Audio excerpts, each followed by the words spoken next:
ত্রয়োদশ জাতীয় সংসদ নির্বাচনকে সামনে রেখে এবং গণভোটকে সামনে রেখে আমরা আজকে জাতীয় নাগরিক পার্টি এনসিপি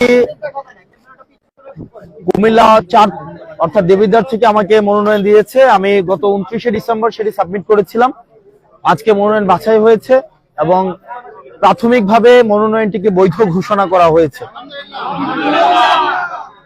তবে একটি কনসার্নের বিষয় হচ্ছে প্রশাসনের যেই আমরা অভ্যুত্থান পরবর্তী সময়ে যেমন নির্মোহ, বস্তুনিষ্ঠ, নিরপেক্ষমূলক আমরা যেভাবে আচরণ প্রত্যাশা করি, আজকে পরে মনে হয়েছে যে নির্বাচনে কতটা নিরপেক্ষ হবে, প্রশাসন কতটা নিরপেক্ষ থাকবে, সেটি আসলে এখন আমি শঙ্কা প্রকাশ করছি। পর্যাপ্ত যুক্তি, পর্যাপ্ত তথ্য থাকার পরেও আমাদের একজন প্রার্থী উনি ব্যাংক ডিফল্টার, উনি উইলফুল ব্যাংক ডিফল্টার, উনি একাধিক আর্থিক প্রতিষ্ঠান থেকে বিগত বিভিন্ন সময়ে উনি লোন নিয়ে সেটি আর ফেরত দেয়নি। দেশের অর্থকে উনি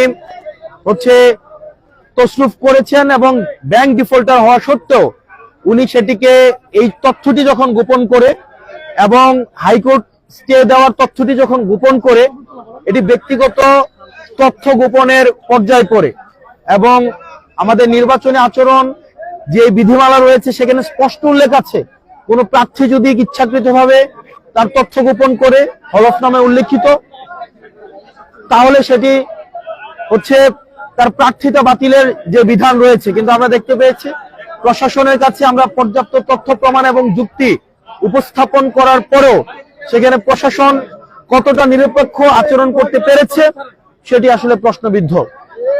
তো আমরা এখনো প্রত্যাশা করি, কিন্তু প্রশাসন আমাদের কাছে মনে হয় একটা বিএনপির দিকে ঝুঁকে গিয়েছে।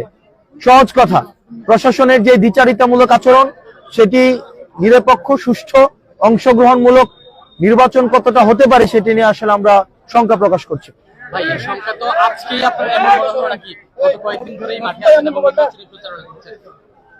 আমরা বিভিন্ন সময়ে যে প্রশাসনের যেই দেখেছি যে জুলাই গণঅভ্যুত্থানে ইতিমধ্যে পরবর্তী সময়ে বিভিন্ন সময় অনেক হামলা হয়েছে।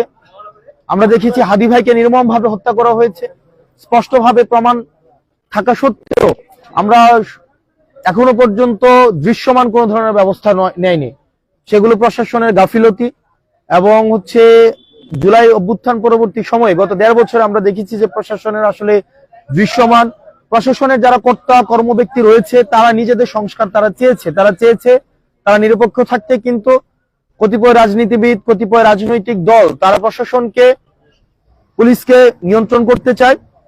সেই জায়গা থেকে পুলিশ কমিশন, অ্যাডমিনিস্ট্রেটিভ কমিশন গঠন হলেও সেটা এখনো পর্যন্ত আলোর মুখ দেখতে পায়নি। তো এই নির্বাচনের মধ্য দিয়ে প্রশাসন আসলে কতটা সংস্কার হয়েছে বা হয়নি সেটির আসলে বহিঃপ্রকাশ ঘটবে। দেবিদ্বারবাসীর জন্য বলবো, দেবিদ্বারের মানুষের কাছে প্রত্যাশা এবং আহ্বান থাকবে, আপনারা ভোট দিতে আসবেন। দেবিদ্বারে আবার আমরা চাই, এতদিন পর্যন্ত আপনাদের ভোটাধিকার বঞ্চিত করা হয়েছে, এখন আপনাদের ভোট দেওয়ার সুযোগ আসছে, যোগ্য প্রার্থীকে বেছে নেওয়ার সুযোগ আসছে। আমাদের মা বোন, আমাদের ভাইয়েরা, আমাদের রেমিটেন্স যোদ্ধা যারা আছেন, চাকরিজীবী, শিক্ষক, পেশাজীবী, আপনারা যারা আছেন, জুলাই অভ্যুত্থানে যে তরুণ প্রজন্ম অংশগ্রহণ করেছে, যারা জীবন দিয়েছে, আহত হয়েছে, আমাদের জেনজি নামে যাদেরকে ডাকি, তারা এইবারের মতো অনেকেই ভোট দিবে, প্রথমবারের মতো। আমরাও প্রথমবারের মতো আমরা ভোট দিব, এই প্রথমবারের মতো। সেই জায়গা থেকে উচ্ছ্বাস কাজ করছে এবং সেই উচ্ছ্বাসে আমরা বিশ্বাস করি জাতীয় নাগরিক পার্টি যেই মনোনয়ন করেছে এবং আমাদের সেখানে বাংলাদেশ জামাতি ইসলামী সহ আমাদের যে জোট যেটিকে সমর্থন দিয়েছে, অর্থাৎ শাপলাকলি, এই শাপলাকলিতে দেবিদ্বারবাসী ভোট দেওয়ার জন্য মুখিয়ে আছে। আমরা বিশ্বাস করি ফেব্রুয়ারির 12 তারিখ দেবিদ্বারবাসীর সবার ভোটে শাপলাকলির বিপুল বিজয় আমরা ফেব্রুয়ারি 12 তারিখ উদযাপন করবো এবং দেবিদ্বারবাসী সেটির জন্য অপেক্ষা করছে।